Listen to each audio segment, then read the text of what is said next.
திருவிளையாடல் புராணத்துல சித்தர் விளையாட்டும், ஆம், கல் யானைக்கு கரும்பு கொடுத்தல். அது 2ம் ஒரே கதையாக இருக்கு.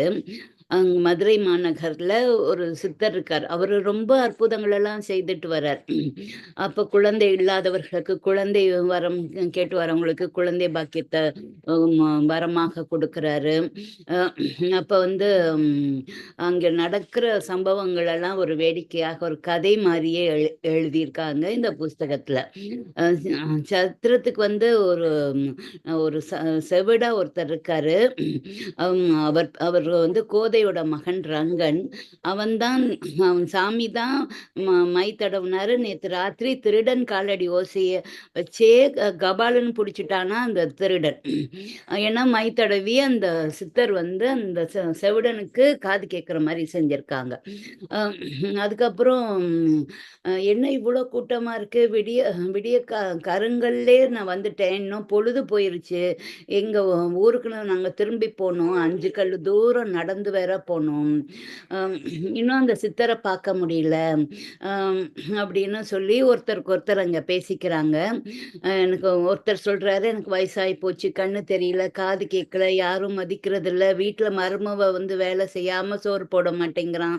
அதான் சாமிய பார்த்துட்டு போலான்னு வந்தேன்." அப்படின்னு ஒருத்தர் சொல்றாரு. அப்போ இன்னொருத்தர் சொல்றாரு, "நீ கெட்ட கேட்டுக்க 3 தாரம் கல்யாணம் பண்ணுனியே, அதுல ஒரு 60 வயசாக இருக்கும்போது 20 வயசுல ஒரு பெண்ண போய் நீ கல்யாணம் பண்ணுன. அதான் உனக்கு வந்து கண் அவிஞ்சு போச்சு." அப்படின்னு வேற ஒருத்தர் சொல்றார். இப்படி எல்லாரும் சித்தர பார்க்க காத்துக்கிட்டு இருக்காங்க. அப்ப பேசிக்கிறாங்க இந்த மாதிரி. பொறாம போறான் கௌவன் வந்து போறான். ஏதோ அவன் ஆசை. வழிவிடுங்க, முன்னால போகட்டும். சித்தர பார்த்து அதாவது அவனோட பித்தம் தெளியட்டும் அப்படின்னு சொல்றாங்க. அப்ப தாமுன்னு ஒருத்தர் வந்து, "நேத்து நீ வீரன் திடலுக்கு வரலேன்ட்ட சித்தர் சாமி எம்புட்டு வேடிக்கை செஞ்சாரு தெரியுமா? கழுதை வந்து குதிரையாக்குனாரு, குதிரை கழுதையாக்குனாரு, தென்னை மரத்தை மரமாக்குனாரு, பனை மரத்த மறுபடியும் தென்னை மரமாக்குனாரு. அப்படிதான் இம்புட்டு தானா 3 நாளுக்கு முன்னாடி ஊருக்கு வெளியில பூனைகள் எல்லாம் புலியாக்கிட்டாரு. எல்லாரும் பயந்துட்டோம். அப்புறம் மறுபடியும் மியாவ் மியாவ்ன்னு பூனை சத்தத்த கேட்ட அப்புறம் தான் எங்களுக்கெல்லாம் உசுரே வந்துச்சு." அப்படிங்கிறாரு ஒருத்தரு. இன்னொருத்தர் சொல்றாரு, "அன்னைக்கு ஆகாசத்துல கம்ப நிறுத்தி அதுக்கு மேல ஒரு ஊசிய நிப்பாட்டி, அதுக்கு மேல வந்து அவரு கால வச்சு கிறுகிறுன்னு ஏறு சுத்துறாரு. பார்த்த எனக்கே தலை சுத்திருச்சு." அப்படின்னு ஒருத்தர் சொல்றார். அது மட்டுமா, மறுபடியும் அந்த ஊசி முனையிலேயே தலைய வச்சு அம் சுத்தி காட்டுறாரு அந்த சித்தரு. நம்ப கோவிந்தன் தோட்டத்துக்குள்ள மலட்டு மரத்த வந்து கையில இருக்கிற பிரம்பால தட்டுறாரு. அப்பவே அந்த ம், இப்ப காயா காய்ச்சு கொட்டுது அந்த மரத்துல அப்படின்னு சொல்றாங்க. அப்ப வைகையில தண்ணீர் பூரா வடிச்சு வெறும் மணலாக்குனாரு. அப்புறம் மறுபடியும் அந்த தண்ணியே அந்த வர்றதுக்கு அவரே வழி செஞ்சு கொடுத்தாரு. திக்குவாய் சிதம்பரம் இல்ல, அவர வந்து நாக்குல வந்து விபூதிய பூசினாரு. இப்ப அவன் கோயில்ல வந்து 10 குழந்தைகளுக்கு அ வேதம் சொல்லிக் குடுக்குறாரு. அந்த திக்குவாய் சிதம்பரம். 4 நாள் முன்னால வந்து எல்லோரும் கும்பலா கோயிலுக்கு மண்டபத்துல காத்துக்கிட்டு இருக்கோம். அவரு பொசுக்குன்னு வீரன் திடல்ல போய் வந்துட்டாரு. இப்படி சிறியவர், பெரியவர் எல்லாரும் இந்த சித்தர பத்தி பேசிக்கிட்டே இருக்கிறாங்க. இத கேள்விப்படுறாரு அரசர். அப்போ வந்து அவர கூட்டிட்டு வர சொல்லி அமைச்சர்கள், மந்திரிகளையும் அப்புறம் வந்து சொந்தக்காரவங்களையும் அனுப்பி வைக்கிறாங்க. அவங்கலாம் போய் கூப்பிட்டா அவர் சித்தர் வரல. அப்புறம் அதிலே கெட்டிக்கார சொந்தக்காரவங்க கொஞ்சம் பேர் இருக்காங்க. அவங்கள அனுப்புறாங்க. அவங்கலாம் போய் கேட்டோன்னே, எனக்கு அரசன்கிட்ட என்னப்பா வேலை இருக்கு? எனக்கு ஒண்ணும் வேலை இல்ல." அப்படின்னு வரமாட்டேங்கிறார். ஆனா அந்த மக்கள் சரி இந்த சித்தர் ரொம்ப திமிரா இருக்காரு. அதனால இவர ம அம் இவர நம்ம போய் பார்க்க வேண்டாம் அப்படின்னு அரசரும் பேசாம விட்டுர்றாரு. அப்ப அவர் எப்படி காட்சி குடுத்தார் அப்படின்னு சொல்லிட்டு போட்டிருக்காங்க. 16 வயது சிறுவனாக கால்கள்ல வந்து தண்டை அணிந்திருந்தாராம். நூபுரம் போட்டிருந்தாராம். தேகத்துல வந்து புலித்தோலை ஆடையாக போட்டு, கையில வந்து யோக தண்டம் வச்சிருந்தாராம். மேனியெங்கும் திருநீர் பூசியிருந்தாராம். நாகத்தினால அ கட்டப்பெற்ற சற்றே வளைந்த சடை வச்சிருந்தாராம். மென்மை வெண்மை நிறமாக ஸ்படிக குண்டலங்கள் போட்டிருந்தாராம். மேருவ போல உயரமாக இருந்தாராம், மலையைப் போல உயரமாக. எலும்பு மாலைகள், மல்லிகை அரும்பு போன்ற பல்வரிசை இருந்துச்சாம். வயது 16 இருந்துச்சாம். கையில வந்து தங்க பிரம்பு வச்சிருந்தாராம். இடுப்புல ஒட்டியானம் போட்டிருந்தாராம். நெற்றியில வந்து யோக தகடு இப்படியாக கற்பனை செய்து கொள்ளுங்கள் அப்படின்னு அவங்களே போட்டிருக்காங்க. ஈசன் இந்த வடிவத்துல வந்து சித்தராக மக்களோட குறைகளை தீர்த்து கொண்டு மதுரை வீதிகள்ல வலம் வந்து கொண்டிருந்தாராம். அதனால ஏழைகளின் வீடுகள்ல பொன்னும் தானியமுமாக நிரப்பினாராம். பசி பிணி மற்றும் இல்லாம உடற்பிணியையும் அவர் நீக்கினாராம். கிழவனை குமாரன் ஆக்கினாராம். அதோட அவர் மனைவியையும் கிழவனோட மனைவியையும் வந்து குமரி ஆக்கிடுவாராம்.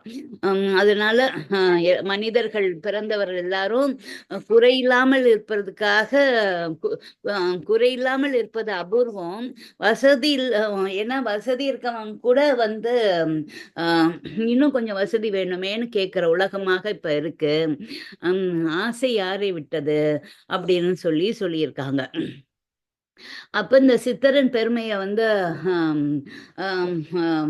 பாண்டியன் சரின்னு பேசாம விட்டுறாரு. அன்னைக்கு தை மாசம் முதல் நாள் அன்று வந்து அந்த சங்கராந்தி தை பொங்கல் வைப்போம் இல்லையா, அந்த சங்கராந்தி விழா. மன்னர் வந்து கோயிலுக்கு போறாரு. அப்ப வந்து அங்க இந்த சித்தர் வழியில உட்கார்ந்துருக்கார். உட்கார்ந்துருந்தோன்னா இங்க வந்து இந்த ஏவலாளர்கள்லாம் வந்து அவரை வந்து நவுந்துக்கங்க அப்படின்னு சொல்றாங்க. அவர் வந்து பொற்றாமர குளத்துல நீராடிட்ட அரசன் இறைவனை தரிசிக்க கோயிலுக்கு வராங்க. அந்த கட்டியம் கூறும் ஏவலாளர்கள்லாம் அந்த சித்தரை தள்ளிக்காங்கன்னா அவர் நவுறாம அப்படியே உட்கார்ந்துருக்கார். அப்ப அரசன் வந்துட்டு பக்கத்துல வந்துட்டார். அதனால நீ யாரு, உமது பெயர் என்ன, ஊர் என்ன, உமது ஆற்றல்கள் திறமைகள் என்ன அப்படின்லாம் கேட்கிறார். அப்ப அந்த சித்தர் சொல்றாரு, என்னுடைய பெயர் ஆகினை சித்தர். நான் வந்து ஒரு அனாதை, எனக்கு பெற்றோர் இல்லை. நான் காசியில வந்து பிச்சை எடுத்து சாப்பிட்டுக்கிட்டு இருந்தேன். இப்ப மதுரையில சுந்தரேச பெருமானை வந்து தரிசிக்கிறதுக்காக நான் வந்திருக்கேன். ஏதோ எனக்கு தெரிந்த விதத்துல மக்களோட குறைகள் எல்லாம் போக்குகின்றேன், வித்தை காட்டி மகிழ்விக்கிறேன். உனக்கு ஏதாவது வேணுமான்னு கேளு அப்படின்னு சித்தர் சொல்றார். அப்ப தூரத்துல ஒரு குடியானவன் ஒரு பொங்கலை கண்டு ஒரு கரும்பை வச்சுக்கிட்டு நிக்கிறாரு. அரசன் அவனை செய்கை காட்டி வர சொல்றார். சரின்னா அந்த குடியானவன் பக்கத்துல வந்து பவ்யமாக நிக்கிறான். அந்த கரும்பை வாங்கி சித்தர்கிட்ட கொடுத்து, இங்க இருக்க இந்த கோயில்ல இருக்கிற அந்த கல் யானையே இந்த கரும்பை வந்து சாப்பிட சொல்லு. அப்படி அந்த கல் யானையை சாப்பிட்டுட்டா நீ உனக்கு நான் அடிமையாறேன். இல்லைன்னா நீ வந்து நான் சொல்றதை கேட்கணும், உனக்கு என்ன வேணும்னு சொல்லி நான் தரேன் அப்படின்னு அரசர் சொல்றார். நான் எனக்கு வேணுங்கிறத நானே வாங்கி எடுத்துக்குவேன். நீ கொடுத்து எனக்கு என்ன ஆக போகுது, எனக்கு ஒன்றும் வேண்டாம் அப்படின்னு சொல்லிட்டு அந்த கரும்பை வாங்கிட்டு அந்த கல்யாணியை வந்து இந்த கரும்பை சாப்பிடு அப்படின்னு சொல்றாரு. அந்த யானை ஆக்ரோஷமாக உயிர் பெற்று, கல்யாணி வந்து உயிர் பெற்று வந்து யானையாக வந்து அந்த கரும்பை வாங்கி அது சாப்பிட்டுருது. அது மட்டும் அது செஞ்சுட்டு நிப்பாட்டல, மன்னர் அணிந்திருந்த பெரிய முத்துமாலையும் புடுங்கி சாப்பிட ஆரம்பிக்குது. பெரிய தாமரை மலர்கள் மாதிரி அது கண்ணுக்கு தெரியுது, அதையும் சாப்பிடுது. எல்லா மக்களும் அரசரும் அதை தடுக்க சொல்லி அவர் பணியாட்களை சொல்றாரு. மக்களும் பணியாட்களும் அதை யானையை தடுக்க போறாங்க. ஒருத்தர் இப்படி தடுக்க வராங்க, அப்படி தடுக்க வராங்க. அவர் கையால இப்படி காட்டுறாரு சித்தர். அவங்கெல்லாம் வந்து அப்படியே வந்து என்னென்ன கோலத்துல இருந்தாங்களோ அப்படியே சிலையாக நின்னுட்டாங்க. ஒன்றும் செய்ய முடியல. அப்போ அதுக்கப்புறம் தான் அரசருக்கு புரியுது, நம்ம தவறு செய்துட்டோம். நம்ம வந்தது வந்து அவங்க எல்லாம் கோலங்கள்லாம் சிரிப்பா இருந்துச்சு, அவங்க நின்ற கோலங்கள்லாம். அப்ப பாண்டியருக்கு வந்து சித்தரின் பெருமையை உணர்ந்த உடனே அவருடைய பாதங்கள்ல விழுந்து தன் பிழையை பொறுக்குமாறு கேட்டுக்கொள்றாரு. ஐயா, தங்களை நான் வந்து தேடி வராம இருந்தது நான் செய்த முதல் குற்றம். பணியாட்களை அனுப்பி வைத்தது இரண்டாவது குற்றம். பெரிய மனது கொண்டு நீங்க ஆலயத்துல என் வழியில நீங்களே காத்திருக்க உங்களை இடையூறாக நினைத்தது 2வது குற்றம். நம்ம எவ்வளோ இப்படிதானே சில நேரங்கள்ல சில நம்பளா முடிவு எடுத்துக்குவோம். அவங்க இடையூறாக வந்துட்டாங்க, நம்ப கூப்பிட்டும் நம்ம வரல, மதிக்கல அப்படின்லாம் நம்ம நெனச்சுக்கிறோம். அரசர் சொல்றாரு. ஏன்னா யார் வேணாலும் எந்த நிமிஷத்துல வேணாலும் இறைவன் வந்து எந்த ரூபத்துல வேணாலும் வரலாம். இங்கே சித்தராக அவர் வந்து காட்சி குடுத்திருக்கார். 2வது குற்றம், உங்களை தண்டிக்க படையினரை ஏவியது 3வது குற்றம். பெரிய மனது வைத்து என் பிழையையே நீங்க பொறுக்கணும். திரிபுரத்தையும் காமனையும் எரித்த முக்கண்ணரை நீங்க தான் அப்படின்னு நான் நினைக்கிறேன் அப்படின்னு சொல்றார். காமனின்னு இந்த இடத்துல அவர் சொல்றது மன்மதன். மன்மதன் முருகப்பெருமான் பிறக்கிறதுக்காக மன்மதனை மற்ற தேவர்கள் ஏவி விடுவாங்க. இவரு யோகத்துல இருப்பாரு சிவபெருமான். மன்மதனை ஏவி விட்டோன்னா அந்த ஹார்மோன்ஸ் எல்லாம் வேற மாதிரி சுரக்கவும் அவருக்கு கோபம் வந்து நெற்றிக்கண்ணை திறந்து அந்த காமனை வந்து எரிச்சிருவார். மன்மதனை எரிச்சிருவார். திரிபுரத்தையும் எரிச்சவர் அவர்தான். பழி சக்கரவர்த்தி வந்த கதை நம்ம படிச்சிருக்கோம் இல்லையா? அந்த பழி சக்கரவர்த்தி 3 உலகங்களும் ஒரே நேர்கோட்டுல வரும்போது தான் அத வந்து எரிக்க முடியும். யாராலயும் ஒண்ணும் செய்ய முடியாது.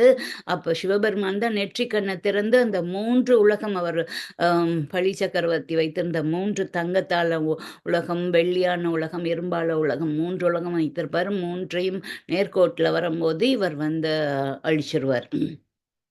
அப்படிப்பட்டவர் நீங்க தான்னு நான் நினைக்கிறேன் அப்படின்னு போற்றி துதிக்கிறாரு. அப்ப சித்தர் பொறுமுள்ளோட குழந்தை இப்ப வந்து நம்மள கடிச்சிருச்சுன்னா, நம்ம திரும்பி குழந்தைய கடிப்போமா? மாரி நீ தெரியாம தவறு செஞ்சுட்ட. உனக்கு என்ன வேணும் மன்னா கேளுன்னு அப்படின்னு கேட்கிறார். நற்குணமும், கல்வியும், அழகும், நீண்ட ஆயுளும் உள்ள சர்புத்திரன் நல்ல குழந்தை எனக்கு வேணும். அரசாள்றதுக்கு நல்ல குணம் இருக்கணும், கல்வியும் இருக்கணும், அழகும் இருக்கணும், நீண்ட ஆயுளும் இருக்கணும் அப்படின்னு பாண்டியன் கேட்டுக்கிறாரு. சித்தர் அப்படியே வரமளிச்சிட்டு யானை வாயில கரைந்து போன முத்து மாலையை வரவழைத்து மன்னன் கழுத்தில் இட்டு தடவி கொடுக்கிறார். அப்புறம் பிரம்மை பிடித்து நின்றவர்களெல்லாம் மீண்டும் இயங்க வைக்கிறாரு. விட்டு இயங்க வச்சுட்டு மறைந்து போயிடுறார்.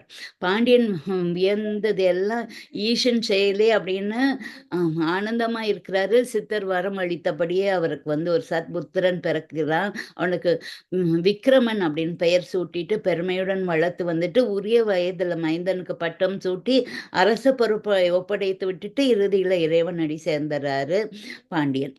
இப்ப கல்யாணிக்கு கரும்பு தின்ன செய்த இந்த 21ஆம் திருவிளையாடலை வந்து பக்தியுடன் படிப்பவருக்கும் கேட்பவருக்கும் குணம், கீர்த்தி போன்ற 16 பேர்களும் புத்திரர்களையும் பெற்று நீண்ட ஆயுளுடன் பூர்ண உடல் நலத்துடனும் பூமியில் வாழ்வார்கள் அப்படின்னு சொல்லி முடிச்சிருக்காங்க திருவிளையாடல் புராணத்துல 19th சாப்டர்.